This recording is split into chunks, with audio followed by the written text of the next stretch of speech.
أعوذ بالله من الشيطان الرجيم. بسم الله الرحمن الرحيم. إن هذا لهو الفوز العظيم. لمثل هذا فليعمل العاملون. أذلك خير نزلا أم شجرة الزقوم إنا جعلناها فتنة للظالمين. إنها شجرة تخرج في أصل الجحيم طلعها كأنه رؤوس الشياطين فإنهم لآكلون منها فمالئون منها البطون ثم إن لهم عليها لشوبا من حميم ثم إن مرجعهم لإلى الجحيم. السلام عليكم ورحمة الله وبركاته. ഖുർആൻ പദം 1547 ദിവസത്തിലേക്ക് എല്ലാവരെയും ഹാർദമായി സ്വാഗതം ചെയ്യുന്നു. വിശുദ്ധ ഖുർആനിലെ 37 അധ്യായമായ സൂറത്ത് സ്വാഫാത്തിലെ 60 മുതൽ 68 വരെയുള്ള ആയത്തുകളാണ് ഇന്ന് പഠന വിധേയമാക്കുന്നത്. ക്ലാസ് ആരംഭിക്കുന്നതിനായി ആദരണീയനായ ഡോക്ടർ AI വിലായത്തുള്ള സാഹിബിനെ ക്ഷണിക്കുന്നു. അസ്സലാമു അലൈക്കും വറഹ്മത്തുള്ളാഹി വബറകാതുഹു. أعوذ بالله من الشيطان الرجيم. بسم الله الرحمن الرحيم.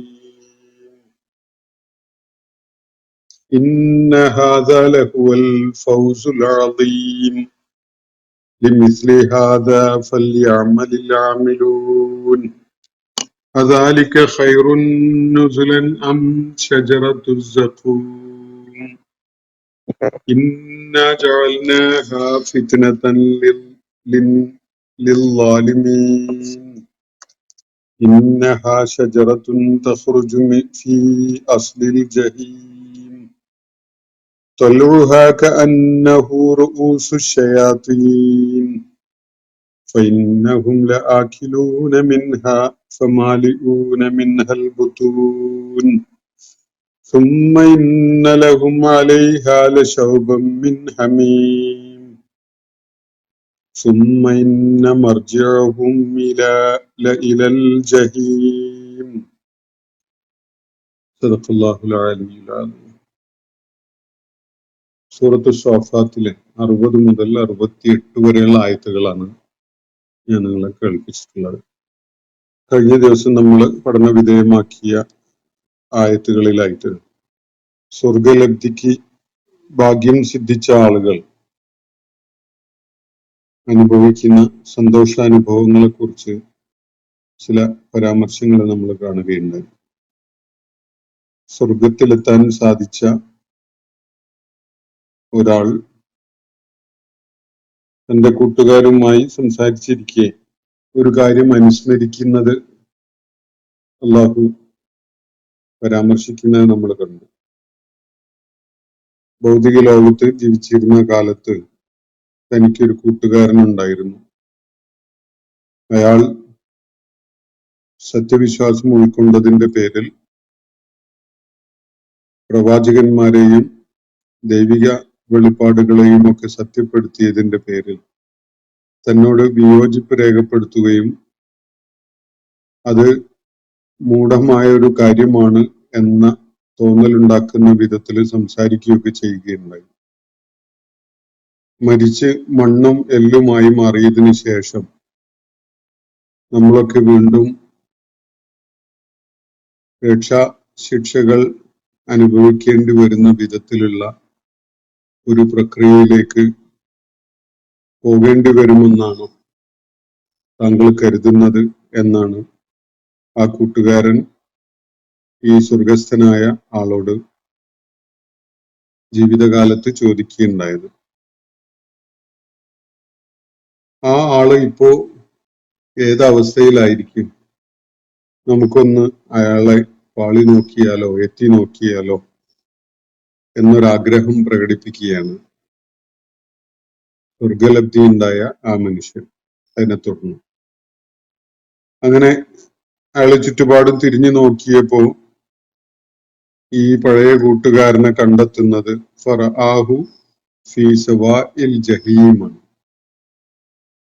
നരകത്തിന്റെ മധ്യത്തിലായിട്ട് തന്നെ, അല്ലെങ്കിൽ നരകത്തിന്റെ അടിത്തട്ടിലായിട്ട് തന്നെ പതിച്ചു കിടക്കുന്ന, വീണ് കിടക്കുന്ന അവസ്ഥയിലാണ് ആ കൂട്ടുകാരനെ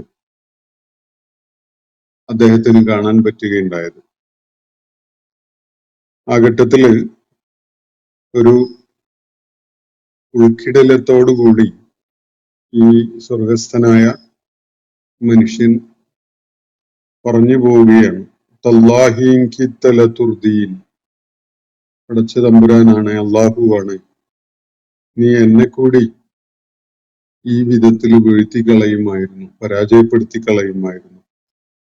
അള്ളാഹുവിന്റെ നിഅമത്ത് ഉണ്ടായിരുന്നില്ലെങ്കിൽ ഞാനും നിന്നോടൊപ്പം ഇതുപോലെയുള്ള അവസ്ഥയിൽ വന്ന് പതിക്കുമായിരുന്നു എന്നാണ് അദ്ദേഹം ഒരു ഞെട്ടലോടുകൂടി ആ സന്ദർഭത്തിൽ ഒരു ആത്മകഥം എന്ന നിലക്ക് പറയുന്നത്. തുടർന്ന് അദ്ദേഹത്തിന് ഉണ്ടാകുന്ന വലിയൊരു ആശ്വാസവും മനസ്സിന് വളരെയേറെ ആനന്ദം പകരുന്നതുമായ ഒരു തിരിച്ചറിയലാണ് അദ്ദേഹം പങ്കുവെക്കുന്നത്. അഫമാൻ അഹ്നുബി മയ്യീൻ, ഇനി ഞങ്ങൾക്ക് മരിക്കേണ്ടതില്ലല്ലോ, ഇല്ലൽ മൗത്തത്തനൽ ഊല, നമ്മുടെ ഈ ആദ്യത്തെ ഒന്നാമത്തെ മരണം ഉണ്ടല്ലോ, ആ ഒരു മരണമല്ലാതെ ഇനി മരണം അനുഭവിക്കേണ്ടതില്ലല്ലോ. ഒമാൻ അഹ്നുബി മുഅദ്ദബീൻ, നമുക്ക് ഒരു ശിക്ഷയും ഏറ്റുവാങ്ങേണ്ടതും ഇല്ല. ഇതാണ് നമ്മൾ ഏറ്റുവാങ്ങിയിരിക്കുന്ന വലിയ സൗഭാഗ്യം എന്ന് അദ്ദേഹം തിരിച്ചറിയുകയാണ്. അദ്ദേഹത്തിന് വലിയ ആശ്വാസവും വലിയ ആനന്ദവും ഒക്കെയാണ് ആ ഒരു തിരിച്ചറിവ് പകർന്നു നൽകുന്നത്.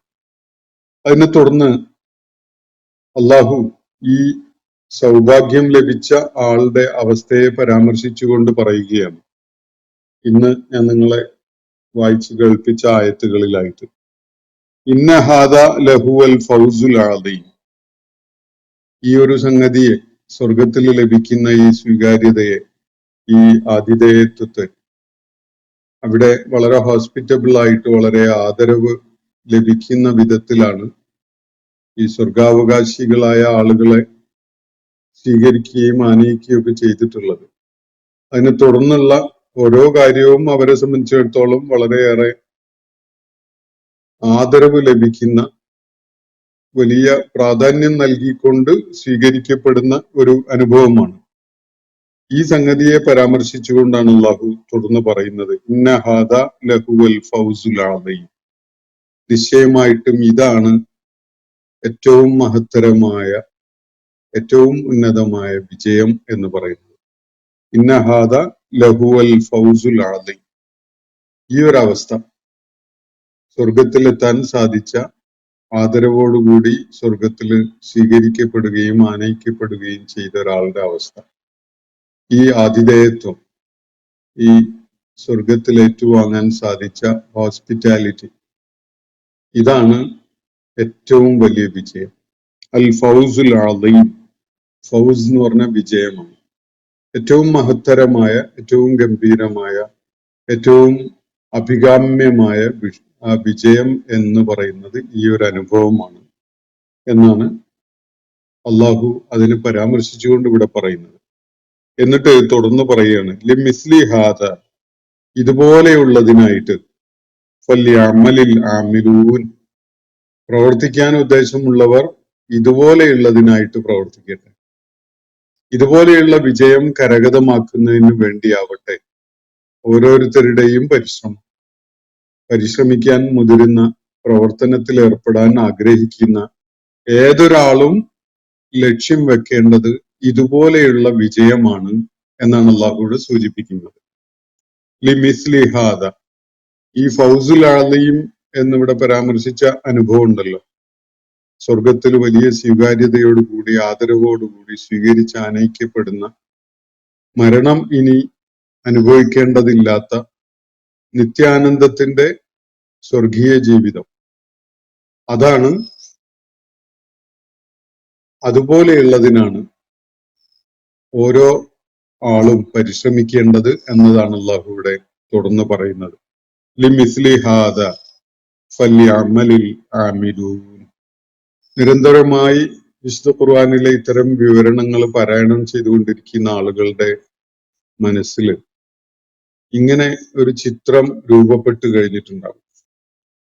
അവര് സ്വർഗപ്രവേശനം നിരന്തരമായി അവരുടെ ഊണിലും ഉറക്കിലും, ഉണർവിലും ഉറക്കിലും ഒക്കെയായി അവര് അങ്ങനെ കൊതിച്ചുകൊണ്ടിരിക്കുന്നുണ്ടാവും. സ്വർഗം സ്വപ്നം കാണുക, ആഗ്രഹിക്കുക, അത് മനസ്സിനെ സ്വാധീനിച്ചു കൊണ്ടിരിക്കുന്ന വലിയ ഒരു മോഹം, ഒരു സ്വപ്നം ആയി കൊണ്ടു നടക്കുക എന്നത് തന്നെ വിശ്വാസത്തിന്റെ ഒരു പ്രകടമായ ലക്ഷണമാണ്. സത്യവിശ്വാസമുള്ള ആളുകൾ ആഖിറത്തിനെ കുറിച്ച് ദൃഢബോധ്യമുള്ളവരായിരിക്കും. സൂറത്തുൽ ബഖറയുടെ തുടക്കത്തിൽ നമ്മൾ അങ്ങനെ ഒരു പ്രസ്താവന കാണുകയുണ്ടായി. വഹും ബിൽ ആഖിറതി ഹും യൂഖിനൂൻ എന്ന പാരത്രിക ജീവിതം എന്നൊരു കാര്യത്തെക്കുറിച്ച് ഉണ്ടെങ്കിൽ ഉണ്ടാവും, ഉണ്ടെങ്കിൽ നമുക്ക് അനുഭവിക്കാം, ഇല്ലെങ്കിൽ ഉണ്ടാവില്ല എന്നുള്ള ഒരു നിലപാട് ആയിരിക്കില്ല അവർക്ക്. അവരതിൽ ദൃഢബോധ്യമുള്ളവരായിരിക്കും. അള്ളാഹുവിന്റെ മാർഗത്തിൽ സമരസജ്ജരായി ചെറുത്തുനിൽപ്പിനും പോരാട്ടത്തിനൊക്കെ വേണ്ടി മുതിരുന്ന ആളുകൾ രക്തസാക്ഷ്യം കൊതിച്ചുകൊണ്ട് നീങ്ങുന്നത് ഈ ഒരു ദൃഢബോധ്യത്തിൽ നിന്നുകൊണ്ടാണ് എന്നതാണ് യാഥാർത്ഥ്യം. അള്ളാഹു അങ്ങനെയുള്ള പ്രതീക്ഷ വെച്ചു പുലർത്തുന്നതും അത് ആഗ്രഹിക്കുന്നതും അതിനുവേണ്ടി പ്രയത്നിക്കുന്നതും ഏറ്റവും ഗംഭീരമായ വിധത്തിൽ പ്രോത്സാഹിപ്പിച്ചുകൊണ്ടാണ് ഈ ആയത്തുകളിൽ കാര്യങ്ങൾ ചൂണ്ടിക്കാട്ടുന്നത്. ഇന്ന ഹാദ ലഹുവൽ ഫൗസുൽ അദീം. നിശ്ചയമായിട്ടും ഇതാണ് ഏറ്റവും മഹത്തരമായ വിജയം എന്നത്. ലിമിസ്ലി ഹാദ, ഇതുപോലെയുള്ളതിന്, ഫല്യഅമലിൽ ആമിലൂൻ, ആമിലുകളൊക്കെയും തന്നെ ഇതുപോലെയുള്ളതിനു വേണ്ടി അമല് ചെയ്യട്ടെ. പ്രവർത്തിക്കാൻ ഉദ്ദേശിക്കുന്നവർ ഇതുപോലെയുള്ളത് നേടുന്നതിന് വേണ്ടി പ്രയത്നിച്ചു കൊള്ളട്ടെ എന്നാണ് അള്ളാഹു ഇവിടെ പറയുന്നത്. എന്നിട്ട് അള്ളാഹു ഒരു താരതമ്യം ചെയ്യാൻ വേണ്ടി നമ്മളെ മനസ്സിലേക്ക് ഒരു കാര്യം ഇട്ടു തരികയാണ്. അദാലിക ഖൈറുൻ. ഇവിടെ വരച്ചു കാണിച്ച സ്വർഗത്തെക്കുറിച്ചുള്ള ഒരു ചിത്രം ഉണ്ടല്ലോ, ആ സൗഭാഗ്യം, അതാണോ ഉത്തമം? നുസുലൻ, ഒരു വിരുന്ന് എന്നുള്ള നിലക്ക്, ഒരു സ്വീകരണം എന്നുള്ള നിലക്ക് ഇവിടെ സ്വർഗസ്ഥരാവുന്ന ആളുകൾക്ക് ലഭ്യമാവുന്ന ആ ആദരവും സ്നേഹവും പരിഗണനയും അതുപോലെ തന്നെ അവരെ സ്വീകരിച്ച അനയിക്കലും ഒക്കെ,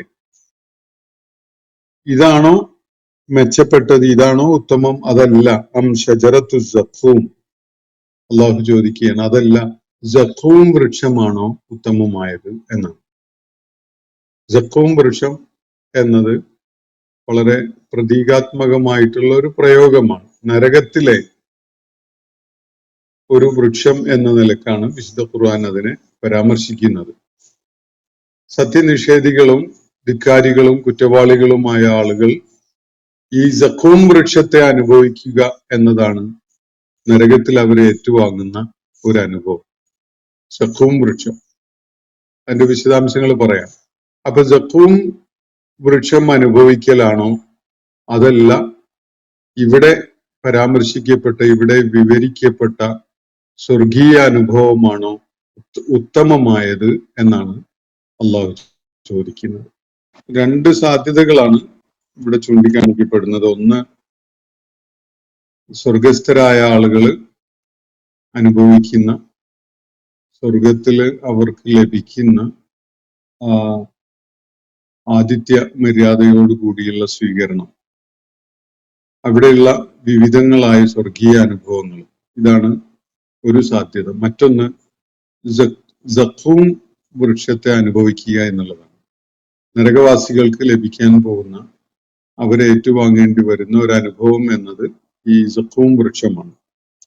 ഈ സഖൂം വൃക്ഷം എന്താണ് എന്നത് യഥാർത്ഥത്തിൽ അത് വളരെ പ്രതീകാത്മകമായ ഒരു കാര്യത്തെ, നരകവും സ്വർഗവും ഒക്കെ പ്രതീകാത്മകമായിട്ട് മാത്രമേ വിവരിക്കാൻ സാധിക്കുകയുള്ളൂ. കാരണം മനുഷ്യന് പരിചയമുള്ള കാര്യങ്ങൾ വെച്ചുകൊണ്ടേ പരിചയമില്ലാത്തൊരു കാര്യത്തെ മനസ്സിലാക്കാൻ സാധിക്കുകയുള്ളൂ. അതുകൊണ്ടാണ് വേൾഡ് വൈഡ് ആയിട്ടുള്ള ഏത് എഡ്യൂക്കേഷണൽ സിസ്റ്റത്തിലും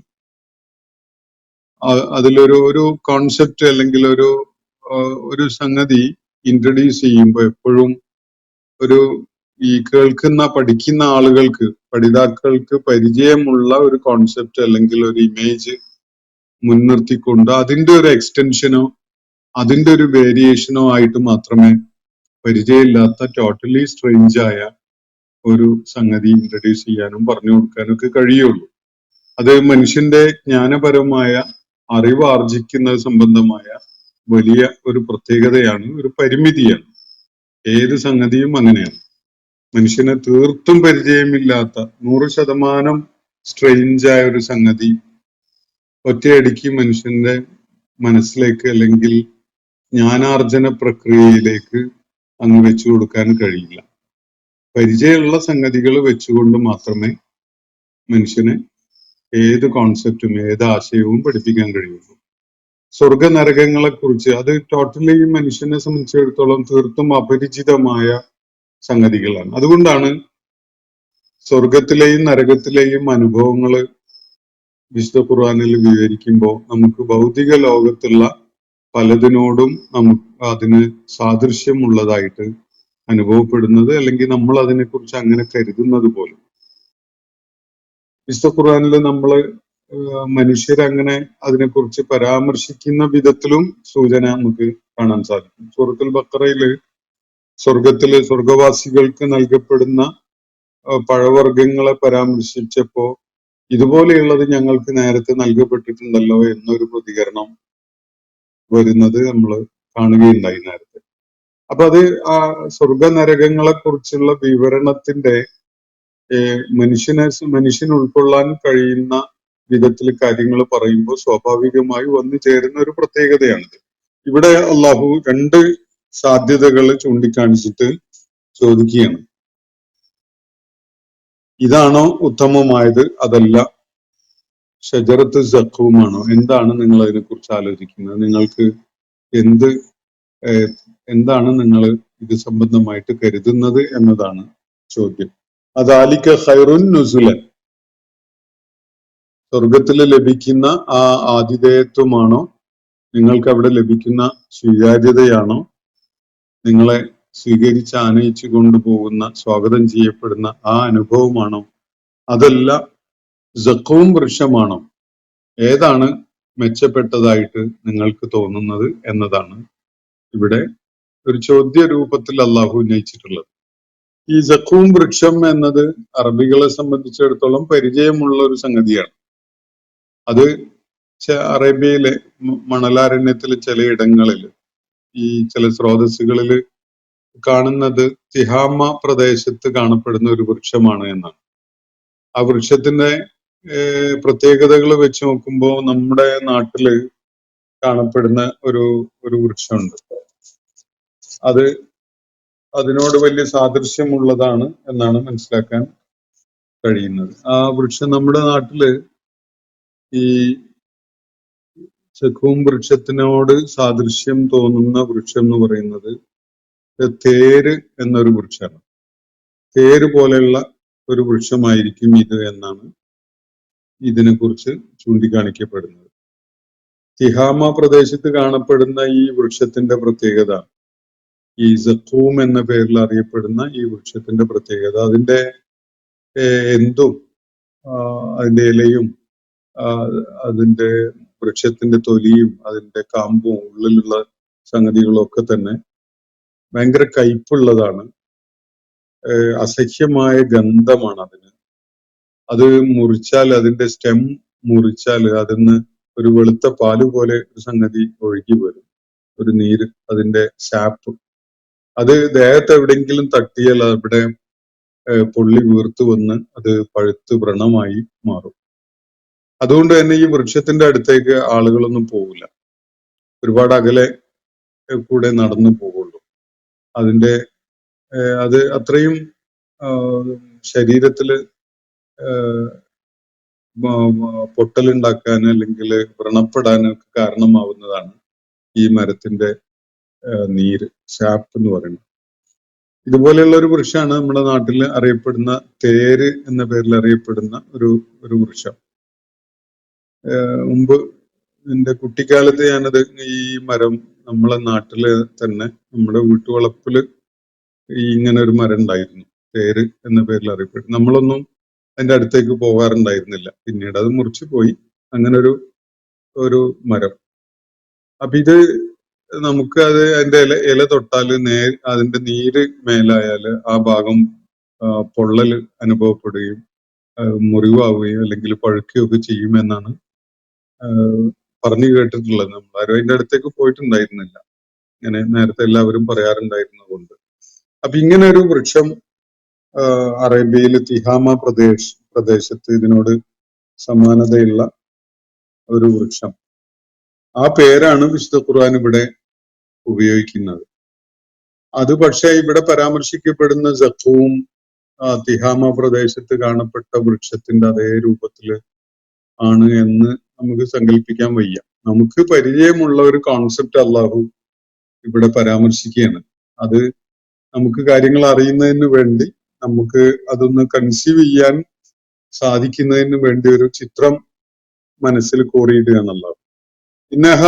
അതിനെക്കുറിച്ച് അള്ളാഹു തുടർന്ന് പറയുകയാണ്, അദാലിക ഖൈറുൻ നുസുലൻ അം ഷജറത്തു സഖൂം.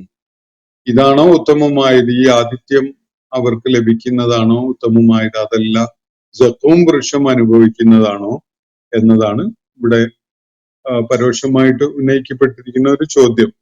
എന്നിട്ട് അള്ളാഹു തുടർന്ന് പറയാണ്, ഇന്നാ ജഅൽനാഹാ ഫിത്നതൻ ലിൽസാലിമീൻ. നിശ്ചയമായിട്ടും നാം ഇതിനെ അതിക്രമകാരികൾക്കുള്ള ഒരു പരീക്ഷണമായി വെച്ചിരിക്കുന്നു എന്നാണ്. ലാലിമുകൾക്ക് ഇത് വലിയൊരു പരീക്ഷണമായി മാറും. അതിനു വേണ്ടിയാണ് അള്ളാഹു അങ്ങനെ ഒരു വൃക്ഷത്തെ ഉണ്ടാക്കി വെച്ചിരിക്കുന്നത് എന്നാണ് ഇവിടെ സൂചിപ്പിക്കുന്നത്. ഇന്ന ജഅൽനാഹ ഫിത്നതൻ ലിൽസാലിമീൻ. നിശ്ചയമായിട്ടും ഇങ്ങനെ ഒരു വൃക്ഷം, സഖൂം വൃക്ഷം എന്നത് ലാലിമുകൾക്കുള്ള ഒരു ഫിത്നത്താണ്, അവർക്കുള്ള ഒരു പരീക്ഷണമാണ് എന്ന വിധത്തിലാണ് അള്ളാഹു അതിനെ ഇവിടെ പരാമർശിക്കുന്നത്. അപ്പോ നരകം അനുഭവിക്കേണ്ടി വരുന്ന ആളുകൾ തീർച്ചയായിട്ടും അവരുടെ അതിഭീകരമായ പീഡന അനുഭവങ്ങളുടെ കൂട്ടത്തില് അവരെ വല്ലാതെ പ്രയാസപ്പെടുത്തുന്ന അനുഭവങ്ങളിൽ ഒന്നാണ് ഈ സഖൂം വൃക്ഷം എന്നതാണ് ഇവിടെ അള്ളാഹു വ്യക്തമാക്കുന്നത്. എന്നിട്ട് ഒരല്പം വിവരണം കൂടി അതിനെക്കുറിച്ച് തുടർന്ന് നൽകുകയാണ്. ഇന്നഹാ ഷജറത്തുൻ, ഇത് ഒരു വൃക്ഷമാണ്, തഖ്റുജു ഫി അസ്ലിൽ ജഹീം, നരകത്തിന്റെ അടിത്തട്ടിൽ നിന്ന് മുളച്ചു പൊങ്ങിയുണ്ടാവുന്ന പുറപ്പെടുന്ന ഒരു വൃക്ഷമാണിത്. അങ്ങനെയാണ് അതിനെക്കുറിച്ച് വിവരിക്കുന്നത്. നരകത്തിന്റെ അടിത്തട്ടിൽ നിന്ന് തന്നെ പൊട്ടിമുളച്ച് ഉണ്ടാവുന്ന ഒരു വൃക്ഷം. ഈ നരകം എന്ന് പറഞ്ഞാൽ ആളിക്കത്തുന്ന അഗ്നിയാണല്ലോ. ഈ ആളിക്കത്തുന്ന അഗ്നിയായ നരകത്തിൽ എങ്ങനെ ഒരു വൃക്ഷം പൊട്ടിമുളച്ച് വളർന്ന് ഉയർന്നു വരിക എന്ന കാര്യം പറഞ്ഞുകൊണ്ട് നബി സല്ലല്ലാഹു അലൈഹി വസല്ലമയെ ആ കാലഘട്ടത്തിലെ ആളുകൾ പരിഹസിക്കുമായിരുന്നു. വിശുദ്ധ ഖുർആനിലെ ഈ പരാമർശത്തെ മുൻനിർത്തിക്കൊണ്ട് അവർ പരിഹസിക്കുമായിരുന്നു.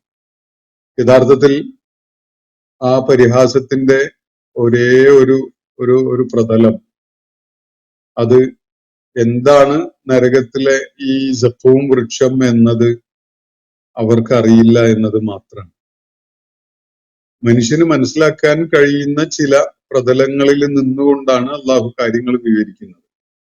നരകത്തെ അങ്ങേയറ്റത്തെ യാതനാപൂർണമാക്കി മാറ്റുന്ന പല സംഗതികളുമുണ്ട്. അതിന്റെ കൂട്ടത്തില് നരകവാസികൾക്ക് ഏറ്റവും വലിയ ദുരനുഭവമായി മാറുന്ന വിധത്തില് അള്ളാഹു ഇങ്ങനെ ഒരു സംവിധാനവും ഒരുക്കിയിട്ടുണ്ട്. അത്രയേ ഉള്ളൂ അതിനർത്ഥം. അത് നമുക്ക് പരിചയമുള്ള ഒരു കോൺസെപ്റ്റ് വെച്ചുകൊണ്ട് അള്ളാഹു പറയുന്നു എന്നേ ഉള്ളൂ. ഷജറത്ത് ഏത് വിധത്തിലാണത് ഷജറത്തിനോട് ഉപമിക്കാവുന്നത്, അല്ലെങ്കിൽ ഒരു വൃക്ഷം എന്ന നിലക്ക് അത് ഒരു എങ്ങനെയാണ് അനുഭവപ്പെടുക എന്നതൊക്കെ നമുക്ക് ഭാവനയിൽ കാണുക മാത്രമേ സാധിക്കുകയുള്ളൂ. ഒരു പക്ഷെ ആ വൃക്ഷം തന്നെ ഒരു അഗ്നിയിൽ നിന്ന് രൂപപ്പെട്ടു വന്ന ഒരു സംഗതിയാവാം. വൃക്ഷത്തിനോടുള്ള ഒരു സാദൃശ്യമല്ലാത്ത യാതൊന്നും അതിന് വൃക്ഷവുമായിട്ട് ഒരു ബന്ധവും ഉണ്ടായിക്കൊള്ളണം എന്നില്ല. അതല്ലെങ്കിൽ ഈ തീയിലും കത്തി പോകാത്ത അല്ലെങ്കിൽ കരിഞ്ഞു പോകാത്ത വിധത്തിലുള്ള ഒരു വൃക്ഷത്തിനെ രൂപകൽപ്പന ചെയ്യുക എന്നത് അള്ളാഹുവിനെ സംബന്ധിച്ചിടത്തോളം യാതൊരു പ്രയാസവും ഇല്ലാത്തൊരു സംഗതിയാണ്. അവന് ഉദ്ദേശിക്കുന്ന എന്തും സൃഷ്ടിക്കാൻ കഴിയുന്നവനാണല്ലോ. അതുകൊണ്ട് ഇങ്ങനെയുള്ള കുയുക്തിപരമായ ചോദ്യങ്ങളോ അല്ലെങ്കിൽ പ്രതികരണങ്ങളോ ആളുകൾ നടത്തുന്നത് അവർക്ക് ഒന്നാമത് വമാ ഖദറുല്ലാഹ ഹഖ ഖദ്രി, അവർ അള്ളാഹുവിന് വേണ്ട വിധത്തില് മനസ്സിലാക്കിയിട്ടില്ല എന്നതാണ് അതിനുള്ള കാരണം. രണ്ടാമത്തത് നരകം എന്നത് എന്താണ് എന്നതും അവർക്ക് മനസ്സിലായിട്ടില്ല എന്നതാണ് അതിന്റെ കാരണം. അവര് സങ്കല്പിക്കുന്നത് നമ്മുടെ നാട്ടില് എവിടെയെങ്കിലുമൊക്കെ തീപിടുത്തുണ്ടായാലൊക്കെ ഉണ്ടാകുന്ന ഒരു അവസ്ഥയ്ക്ക് പോലെ ആയിരിക്കും നരകം എന്നാണ്. പക്ഷെ നരകത്തെ കുറിച്ചുള്ള അള്ളാഹു നൽകുന്ന വിവരണം നമുക്ക് പരിചയമുള്ള ചില പ്രതലങ്ങളിൽ നിന്നുകൊണ്ട് അതിന്റെ കാഠിന്യവും അതിന്റെ അത് നമ്മളിൽ ഏൽപ്പിക്കാനിടയുള്ള വേദനയും ഒക്കെ ബോധ്യപ്പെടുത്തുന്ന വിധത്തിലുള്ള ചില പരാമർശങ്ങൾ മാത്രമാണ്. അത്രയും മനുഷ്യന് ഉൾക്കൊള്ളാൻ കഴിയുള്ളൂ. മനുഷ്യന്റെ അഖലിന് അനുസരിച്ചല്ലേ കാര്യങ്ങൾ വിവരിക്കാൻ പാടുള്ളൂ. തീർത്തും സ്ട്രെയിഞ്ചായ, തീർത്തും അപരിചിതമായ ചില സംഗതികൾ മനുഷ്യൻ അതിന്റെ ഒരു റിമോട്ട് ആയിട്ടുള്ള ഒരു ഫീല് പോലും ഭൂമിയിൽ നിന്ന് അറിയുന്നില്ല. അവന് അങ്ങനെ ഒരു അനുഭവം ഉണ്ടാവുന്നില്ല. പക്ഷെ മനുഷ്യന് പരിചയമുള്ള ചില സങ്കല്പങ്ങളും ആശയങ്ങളും വെച്ചുകൊണ്ട് അള്ളാഹു തീർത്തും സ്ട്രെയിഞ്ചായ ചില കാര്യങ്ങൾ അവന് വിശദീകരിച്ചു കൊടുക്കുക മാത്രമാണ് ഇവിടെ എന്നതാണ് വസ്തുത. അദാലിക ഖൈറുൻ നുസുലൻ, ഇതാണോ ഉത്തമമായത്? അതല്ല. അം ഷജറത്തു സഖൂം വൃക്ഷമാണോ? അവർക്ക് ഏതാണ് അഭികാമ്യമായിട്ട് തോന്നുന്നത് എന്നാണ് അള്ളാഹു ചോദിച്ചത്. ഇന്നാ ജഅൽനാഹ ഫിത്നതൻ ലിൽസാലിമീൻ, നിശ്ചയമായിട്ടും അതിക്രമകാരികൾക്ക്, ലാലിമുകൾക്ക്, അള്ളാഹുവിനോട് അതിക്രമം ചെയ്ത, ആത്മദ്രോഹം ചെയ്ത ആളുകൾക്ക് ഒരു വലിയ പരീക്ഷണമായിട്ടായിരിക്കും ഇത് അനുഭവപ്പെടുക എന്നും അള്ളാഹു പറയുകയാണ്. ഇന്നഹാ ഷജറത്തുൻ തഖ്റുജു ഫീ അസ്ലിൽ ജഹീം, ജഹീമിന്റെ, നരകത്തിന്റെ അടിത്തട്ടിൽ നിന്ന് പുറപ്പെട്ടു വരുന്ന, മുളച്ചു പൊങ്ങുന്ന ഒരു സംഗതിയാണ് ഈ സഖൂം വൃക്ഷം. ഇനി അതിനെക്കുറിച്ച് ഒരു അല്പം കൂടി വിവരണം അള്ളാഹു നൽകുന്നുണ്ട്. തൊൽഉഹ, അതിന്റെ എന്ന് പറഞ്ഞാൽ അതിന്റെ നാമ്പ് വളർച്ച, മുകളിലോട്ട് വളർച്ച കാണിക്കുന്ന ഭാഗം, അല്ലെങ്കിൽ അതിന്റെ കായ തുടങ്ങിയിട്ടുള്ള അതിന്റെ ഫലങ്ങൾ എന്നൊക്കെയുള്ള അർത്ഥം അതിനുണ്ട്. തൊല എന്ന് പറഞ്ഞാൽ ഉദിച്ചു, ഉയർന്നു, പ്രത്യക്ഷപ്പെട്ടു എന്നൊക്കെയാണ് വാക്കിന്റെ അർത്ഥം. അപ്പൊ ഒരു ചെടിയുടെ ഒരു ഉദയം പോലെ കാണുന്ന ഒരു ഭാഗം ഉണ്ടാവുമല്ലോ. മിക്കവാറും ഒരു രാത്രി കഴിഞ്ഞ് നേരം വെളുത്ത് നമ്മള് മുറ്റത്ത് നട്ട് പിടിപ്പിച്ചിട്ടുള്ള ഒരു ചെടി നിരീക്ഷിക്കാൻ ഇറങ്ങുകയാണെങ്കിൽ അതിൽ പുതിയ നാമ്പുകൾ വന്നിട്ടുണ്ടാവും, പുതിയ മൊട്ട് വിരിഞ്ഞിട്ടുണ്ടാവും, പുതിയ പൂക്കള് പ്രത്യക്ഷപ്പെട്ടിട്ടുണ്ടാവും, പുതിയ ഇലകൾ ഉണ്ടായിട്ടുണ്ടാവും, പുതിയ ശിഖരങ്ങൾ ഉണ്ടായിട്ടുണ്ടാവും. ഇതൊക്കെ നമുക്ക് ഈ പുതിയൊരു സംഗതി അതിൽ വന്നതായിട്ട് കാണുന്ന ഇതാണ്. അപ്പൊ ഈ സംഗതികളെല്ലാം സൂചിപ്പിക്കാൻ സാധ്യതയുള്ള ഒരു പദമാണ് ഇവിടെ എന്നത്.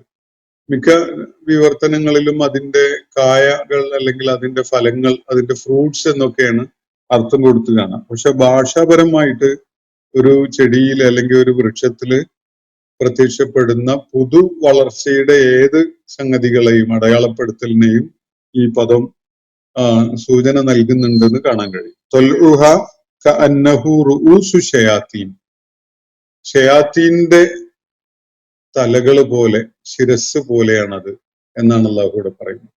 ഈ സഖൂം വൃക്ഷത്തിന്റെ പുതുനാമ്പുകള് അല്ലെങ്കിൽ അതിന്റെ ഫലങ്ങള്, കായ്കള്, അതിന്റെ പുതുതായിട്ട് തളിരിടുന്ന ആ ഇലകളൊക്കെ ഉണ്ടല്ലോ, അതൊക്കെയും തന്നെ പിശാചുക്കളുടെ ശിരസ് പോലെയാണ് എന്നാണ് അല്ലാഹു ഇവിടെ വിവരിക്കുന്നത്. പിശാചുക്കളുടെ ശിരസ് എന്നത് നമുക്ക് പരിചയമുള്ള നമ്മൾക്ക് കണ്ടു പരിചയമുള്ള ഒരു സംഗതിയല്ല. പിശാചുക്കള് എന്നൊരു വളരെ വളരെ വൈകായൊരു ഒരു ആശയം മാത്രമേ നമ്മളെ മനസ്സിലുള്ളൂ. ഇങ്ങനെ ഒരു ആശയം മാത്രമാണ് അത് എന്നതുകൊണ്ട് തന്നെ പലപ്പോഴും മനുഷ്യര് പിശാചുക്കളെ പരാമർശിക്കുമ്പോൾ ചില ഭീകര രൂപങ്ങളുള്ള തലയോട് കൂടിയുള്ള ചിത്രങ്ങളൊക്കെ വരച്ചു വെക്കുന്ന കാണാൻ കഴിയും. നമ്മുടെ കുട്ടികളുടെ മറ്റേ ഈ ഗ്രാഫിക് നോവലുകളിലൊക്കെ പിശാചുക്കളുടെ ചിത്രം വരച്ചു വെച്ചത് കാണാൻ കഴിയും. നമുക്ക് ഭീതി ജനിപ്പിക്കുന്ന വിധത്തിലുള്ള ഒരു രൂപം. അങ്ങനെ പിശാച് അങ്ങനെയാണ് എന്നതൊന്നും നമുക്ക് പറയാൻ കഴിയില്ല. അത് നമ്മുടെ മനസ്സിൽ രൂപപ്പെട്ടിട്ടുള്ള ഒരു ചിത്രമാണ്. അതിന്ന് വ്യത്യസ്തമാവാം. എന്തായാലും ഈ മനുഷ്യഭാവനയില് ഇങ്ങനെ ഒരു ചിത്രം ഉണ്ട്. മാലാഖമാരെന്ന് പറയുമ്പോൾ നമുക്ക് വളരെയേറെ ഇഷ്ടപ്പെടുന്ന ഒരു സാന്നിധ്യമായിട്ട്, ഒരു രൂപമായിട്ട് നമ്മൾ മനസ്സിൽ സങ്കല്പിക്കാറുണ്ട്. അതുകൊണ്ടാണ് കുട്ടികളെ കുറിച്ച് നമ്മൾ മാലാഖ കുഞ്ഞുങ്ങൾ എന്നൊക്കെ പറയുന്നത്. അത് ഏതെങ്കിലും മതം പഠിപ്പിച്ച കാര്യമൊന്നും അല്ല. കുട്ടികളെ പരാമർശിച്ചുകൊണ്ട് നമ്മൾ മാലാഖ കുഞ്ഞുങ്ങൾ എന്നുള്ളത് എല്ലാ കൾച്ചറിലുള്ള ആളുകളും പറയാറുണ്ട്. വേൾഡ് വൈഡ് ആയിട്ട് തന്നെ അങ്ങനെ ഒരു പ്രയോഗം മനുഷ്യർക്കിടയിൽ എല്ലാ ഭാഷയിലും ഉണ്ട്. അപ്പോ അത് നമ്മളുടെ ഒരു ഭാവനയാണ്. അതുപോലെയുള്ള ഇപ്പൊ യക്ഷി എന്നത് നമ്മളുടെ മനസ്സിലുള്ള വേറൊരു ഭാവന ചിത്രമാണ്. അതുപോലെ ചേട്ട, പിശാജ് എന്നൊക്കെ പറഞ്ഞിട്ടുള്ള ഓരോ സംഗതികള് ഒരു ഒരു സചിത്ര രൂപം, ഒരു ഇമേജ് അതിനെക്കുറിച്ച് നമ്മളെ മനസ്സിൽ രൂപപ്പെട്ടിട്ടുണ്ട്. എങ്ങനെയൊക്കെയോ ഒരു കാലങ്ങളായിട്ട് മനുഷ്യ മനസ്സിൽ രൂപപ്പെട്ടിട്ടുള്ള ഒരു സംഗതിയാണ്. ഇതുപോലെയുള്ള ഒരു ഒരു ചിത്രം മനസ്സിൽ കോറിയിടുന്ന വിധത്തിൽ മാത്രമാണ് അല്ലാഹു ഈ പിശാചുക്കളുടെ ശിരസ്സുകൾ പോലെയാണ്, ശയാത്തീന്മാരുടെ ശിരസ്സുകൾ പോലെയാണ് ഈ വൃക്ഷത്തിന്റെ പുതുനാമ്പുകളും അതിന്റെ പുതുതായിട്ട് വരുന്ന ഇലകളും പൂക്കളും പഴങ്ങളും ഒക്കെ എന്നാണ് ഇവിടെ സൂചിപ്പിച്ചിട്ടുള്ളത്. എന്ന് പറഞ്ഞാൽ ആ വൃക്ഷം നമ്മുടെ കാഴ്ചയിൽ തന്നെ ഒരു വൈകൃതമായിട്ട്, നമ്മുടെ കണ്ണുകളിൽ തന്നെ ഒരു അസ്വസ്ഥത സൃഷ്ടിക്കുന്ന ഒരു ചിത്രമായിട്ടാണ് ഈ നമുക്ക് അനുഭവപ്പെടുക. ഇതാണ് ഈ സഖൂം വൃക്ഷം. ഇതിന്റെ കാഴ്ചയിലുള്ള ഭീകരത ഉണ്ടാകുന്നത് ഈ വൃക്ഷത്തിന്റെ നമ്മുടെ ദേഹത്തൊക്കെ ഇതിന്റെ നീര് തട്ടിയാൽ ഉണ്ടാകുന്ന വ്രണവും പഴുപ്പും അതുപോലെയുള്ള സംഗതികളൊക്കെ അതിനെക്കുറിച്ചുള്ള അറിവ് കാരണമായിട്ട് നമ്മളെ മനസ്സിൽ രൂപപ്പെട്ടു വന്നിട്ടുള്ള ഒരു ചിത്രമാണ് ഈ സഖൂമിനെ കുറിച്ച് നമുക്ക് സങ്കല്പിക്കാവുന്ന ഈ ഒരു രൂപം. അപ്പോ ഇതിന്റെ ശിരസ്സുകള്, ഇതിന്റെ തൊല്ലുകള് ഈ വൃക്ഷത്തിന്റെ പുതുനാമ്പുകളും ഇലകളും അതുപോലെ അതിന്റെ കായും പഴങ്ങളും ഒക്കെ തന്നെ അന്നഹു റൂസു ഷയാത്തീൻ, പിശാചുക്കളുടെ ശിരസ്സുകൾ പോലെയാണ്. എന്നിട്ട് തുടർന്ന് അള്ളാഹു പറയുകയാണ് ഫഇന്നഹും ലആകിലൂന മിൻഹ, ഇതാണ് അവർക്ക് അവിടെ ഭക്ഷിക്കാനുണ്ടാവുക. ഫമാലിഊന മിൻഹൽ ബുതൂൻ, അവര് വയറ് നിറക്കുന്നതും ഇതുകൊണ്ടാണ്. അവര് ഭക്ഷിക്കുകയും വയറ് നിറക്കുകയും ചെയ്യുന്ന നരകവാസികൾ ഭക്ഷിക്കുകയും വയറ് നിറക്കുകയും ചെയ്യുക. കാരണം കഠിനമായ വിശപ്പ് അനുഭവപ്പെടുന്ന ഒരവസ്ഥയിൽ അവർക്ക് കിട്ടുന്നതൊക്കെ വാരി വലിച്ച് തിന്നുന്ന, എന്ന് പറഞ്ഞാൽ ഇത്രയും ദ്രോഹകരമായത് പോലും തിന്ന് വിശപ്പടക്കാൻ വേണ്ടി ശ്രമിക്കേണ്ടി വരുന്ന ഒരു ദുരിതപൂർണമായ ഒരു അവസ്ഥയാണ് ഈ ആളുകൾ അവിടെ നേരിടുക എന്നതാണ് പറഞ്ഞു വന്നതിന്റെ ചുരുക്കം. അപ്പോ ഫൈനഹും ലആകിലൂന മിൻഹ ഫമാലിഊന മിൻഹൽ ബുതൂൻ, അവരിതിൽ നിന്ന് ഭക്ഷിക്കുകയും അങ്ങനെ വയറ് നിറക്കുകയും ചെയ്യുന്നു. സുമ്മ ഇന്ന ലഹും അലൈഹ ലശൗബം മിൻ ഹമീം, പിന്നീട് അതിന്റെ മുകളിലായിട്ട് ഈ സഖൂം വൃക്ഷത്തിന്റെ ഫലങ്ങളോ അതിന്റെ വൃക്ഷത്തിന്റെ ഇലകളോ അതുപോലെയുള്ളതൊക്കെയാണ് അവര് അവിടുന്ന് ഭക്ഷിക്കേണ്ടി വരിക. അതിനു മുകളിലായിട്ട് അവർക്ക് കുടിക്കാനുള്ളത് ലശൗബം മിൻ ഹമീം, ചുട്ടുപൊള്ളുന്ന ഒരു ദ്രാവകമാണ് അവർക്ക് കുടിക്കാനായിട്ട് അതിന്റെ മുകളിൽ ഉള്ളത്. ഷൗബ് എന്ന് പറഞ്ഞാല് ഒരു മിശ്രിതം എന്നാണ് ഭാഷാപരമായിട്ട് അതിന്റെ അർത്ഥം. അറബിയിൽ തന്നെ ഖലത്ത് എന്ന് പറയും. പലതും കൂട്ടിക്കലർത്തി ഉണ്ടാക്കിയിട്ടുള്ള ഒരു കോൺഗോക്ഷൻ എന്നാണ് ഇംഗ്ലീഷിൽ അങ്ങനെ ഒരു സംഗതിയെ പറയാം. കോൺഗോക്ഷൻ, ചില ഔഷധങ്ങളൊക്കെ ഉണ്ടാക്കുന്ന ഒരു സംഗതിക്കൊക്കെ ഉപയോഗിക്കുന്ന വാക്ക് അത് തന്നെയാണ്.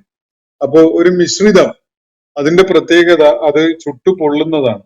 കുടിക്കുമ്പോ എന്തെങ്കിലും വിധത്തിലുള്ള ആസ്വാദനമോ ആനന്ദമോ നൽകുന്ന വിധത്തിലുള്ളതല്ല. ലശൗബം മിൻ ഹമീം, ചുട്ടു പൊള്ളുന്ന ഒരു ദ്രാവകമാണ് അവർക്കവിടെ ഇതിന്റെ മുകളിൽ ഈ സഖൂം വൃക്ഷത്തെ വാരി വലിച്ച് വയറ് നിറച്ചതിന്റെ മുകളിലായിട്ട് കുടിക്കാൻ അവർക്ക് ലഭിക്കുന്നത്. ലശൗബം മിൻ ഹമീം സുമ്മ ഇന്ന മർജിഅഹും ഇലൽ ജഹീം.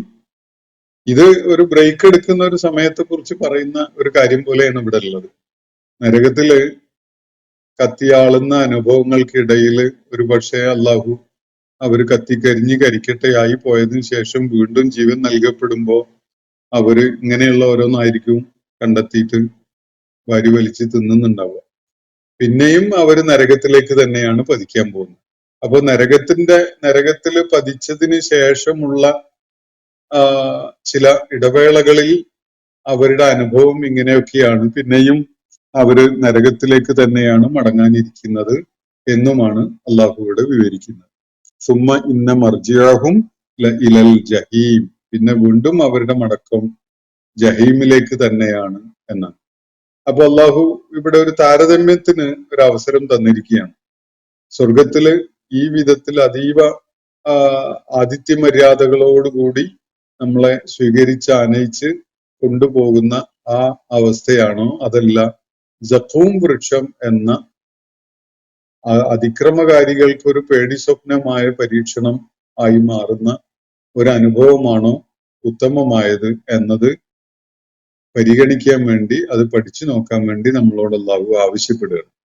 അപ്പൊ നരകത്തിലെ അനുഭവം ഈ സഖൂം വൃക്ഷം അതിന്റെ കായ്കളും ഇലകളും ഒക്കെ പറിച്ച് തിന്നേണ്ടി വരുന്ന, അതിനോടൊപ്പം ചുട്ടുപൊള്ളുന്ന കുടല് കരിച്ചു കളയുന്ന തരം ഒരു മിശ്രിതം ദാഹം തീർക്കാൻ കുടിക്കേണ്ടി വരുന്ന ഒരവസ്ഥ. എന്നിട്ട് വീണ്ടും നരകത്തിലേക്ക് തന്നെ ചെന്ന് പതിക്കുകയാണ് ചെയ്യേണ്ടി വരിക. അതാണോ ഉത്തമം, അതല്ല രാജകീയമായിട്ട് സ്വീകരിക്കപ്പെടുന്ന അനുഭവമാണോ ഉത്തമം എന്നതാണ് ഉന്നയിക്കുന്ന. അപ്പോ ഇന്നത്തെ സെഷൻ ഞാനിവിടെ അവസാനിപ്പിക്കുകയാണ്. സൂറത്തു സോഫാത്തിലെ 60 മുതൽ 68 വരെയുള്ള ആയത്തുകളാണ് നമ്മളിന്ന് പഠന വിധേയമാക്കിയിട്ടുള്ളത്. ഇത് സ്വർഗാവകാശികളായി മാറിയ ആളുകളുടെ അനുഭവങ്ങളെ പരാമർശിക്കുന്ന ഉത്തമമായ വിജയം അതിനെ തുടർന്ന് ഈ നരകത്തിലെ അനുഭവങ്ങളെ പരാമർശിച്ചുകൊണ്ട് സഖൂം വൃക്ഷത്തെയൊക്കെ സൂചിപ്പിച്ചുകൊണ്ട് ഈ സ്വർഗത്തിലെ അനുഭവമാണോ ഉത്തമമായത്, അതല്ല ഈ സഖൂം വൃക്ഷം അനുഭവിക്കേണ്ടി വരുന്ന നരകത്തിലെ ജീവിതമാണോ ഉത്തമമായത് എന്ന ഒരു കാര്യമാണ് ഇവിടെ അള്ളാഹു ഒരു ചോദ്യം എന്ന നിലക്ക് ഉന്നയിച്ചിരിക്കുന്നത്. അള്ളാഹു നമ്മെ എല്ലാവരെയും അനുഗ്രഹിക്കുമാറാവട്ടെ. വാഖിറു ദഅവാന അനിൽ ഹംദുലില്ലാഹി റബ്ബിൽ ആലമീൻ. അസ്സലാമു അലൈക്കും വറഹ്മത്തുള്ളാഹി വബറകാതുഹു. ഇന്നത്തെ ഖുർആൻ പദം ഇവിടെ സമാപിക്കുന്നു. ഖുർആൻ പഠനത്തിൽ പങ്കെടുത്ത എല്ലാവർക്കും അല്ലാഹു അർഹമായ പ്രതിഫലം നൽകി അനുഗ്രഹിക്കട്ടെ. വആഖിറു ദഅവാന അനിൽ ഹംദുലില്ലാഹി റബ്ബിൽ ആലമീൻ. അസ്സലാമു അലൈക്കും വറഹ്മത്തുള്ളാഹി വബറകാതുഹു.